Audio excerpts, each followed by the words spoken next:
Robert Lewandowski a connu une perte de forme choquante avant le début de la trêve hivernale pour Barcelone. L'attaquant polonais n'a marqué qu'un seul but lors des 4 derniers matchs de Liga, peinant à concrétiser des occasions et coûtant des points vitaux à son équipe. Hansi Flick pourrait décider d'envoyer un message à son équipe en mettant potentiellement Lewandowski sur le banc pour les prochains matchs après la trêve hivernale. S'il le fait, voici quelques façons dont les Blaugrana peuvent s'aligner sans lui. Option 1. Dani Olmo dans le rôle de faux numéro 9. Les Blaugrana devraient pouvoir inscrire Dani Olmo pour le reste de la saison 2024-25e. Flick pourrait chercher à faire jouer l'Espagnol comme le joueur le plus avancé de son effectif à la place de Lewandowski.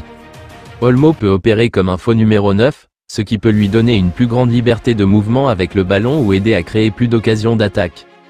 Olmo est également un finisseur clinique dans la surface et peut potentiellement apporter plus de dynamisme à l'attaque de son équipe pour les premiers matchs de 2025. Option 2. Pau Victor a sa chance. Flick a la possibilité d'opter pour un changement similaire s'il opte pour Lewandowski.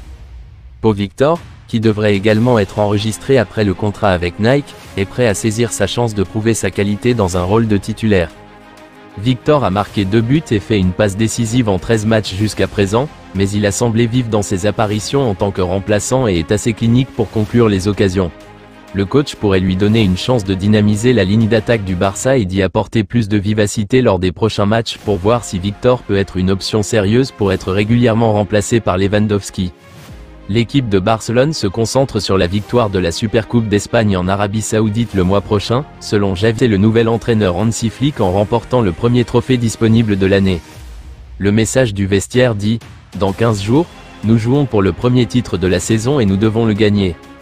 Nous le devons à l'entraîneur », selon la source. Lamine Yamal voyagera avec le groupe en Arabie Saoudite mais il ne jouera pas à moins que le Barça n'atteigne la finale.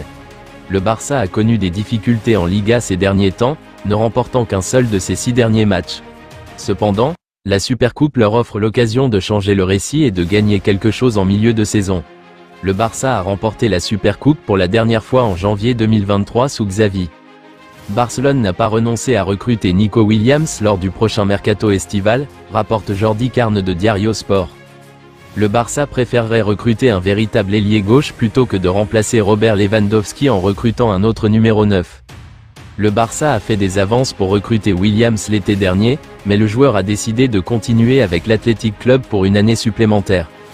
Le Barça a d'autres ailiers gauches sur son radar, mais Williams est considéré comme l'option la plus abordable car sa clause libératoire se situe entre 50 et 60 millions d'euros.